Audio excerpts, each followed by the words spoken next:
A diplomatic confrontation between former U.S. President Donald Trump and South African President Cyril Ramaphosa has sparked widespread debate after Trump presented what he described as evidence of a so-called white genocide in South Africa. The incident took place during a high-stakes meeting in the Oval Office, where Trump reportedly handed over a compilation of videos he claimed showed escalating violence against white farmers in the country, according to insiders present during the meeting.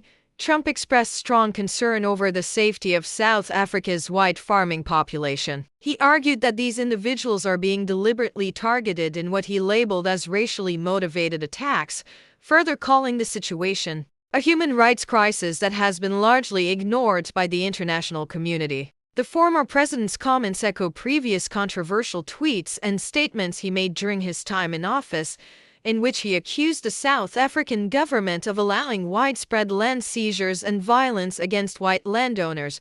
However, President Ramaphosa firmly rejected Trump's assertions, defending his administration's position and refuting the allegations of racial targeting. Ramaphosa emphasized that South Africa, like many developing nations, grapples with a high rate of violent crime that cuts across racial, economic, and geographic lines. He dismissed the white genocide narrative as unfounded and dangerously misleading, arguing that it distorts the realities of South Africa's social and political landscape. Speaking to the press following the encounter, Ramaphosa stated, "South Africa is a democratic nation governed by the rule of law. Our land reform policies aim to address the deep inequalities left behind by apartheid without victimizing any group." These claims are not only inaccurate, they are inflammatory.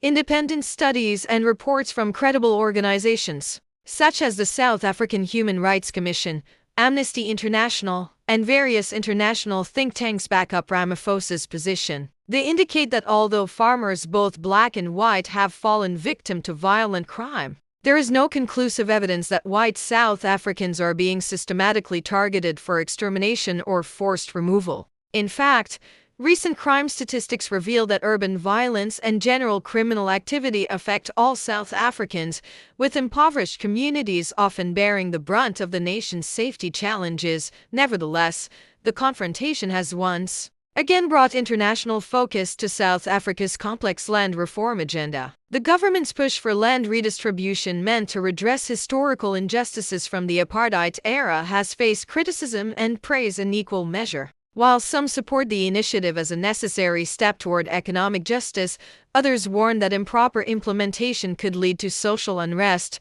economic downturn, and geopolitical tension. Trump's involvement in the matter has drawn both support and condemnation from various political commentators and human rights observers. Some argue that his outspoken stance sheds light on underreported violence in South Africa's rural regions, while others accuse him of promoting a racially charged narrative that undermines South Africa's sovereignty and efforts toward reconciliation. As global leaders watch closely, this diplomatic clash underscores the growing influence of international opinion on domestic African issues. It also raises pressing questions.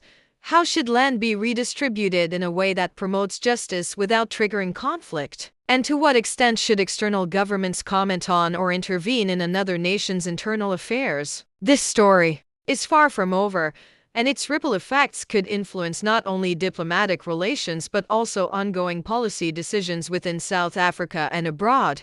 What are your thoughts on this unfolding situation? Do you believe the international community should take a more active role in monitoring land reform policies and human rights practices in countries like South Africa? Or should these matters be handled internally without foreign interference? Let us know what you think in the comments below. Don't forget to like this video, share your perspective, and subscribe to our channel for more breaking news and global analysis. Stay informed, your voice matters.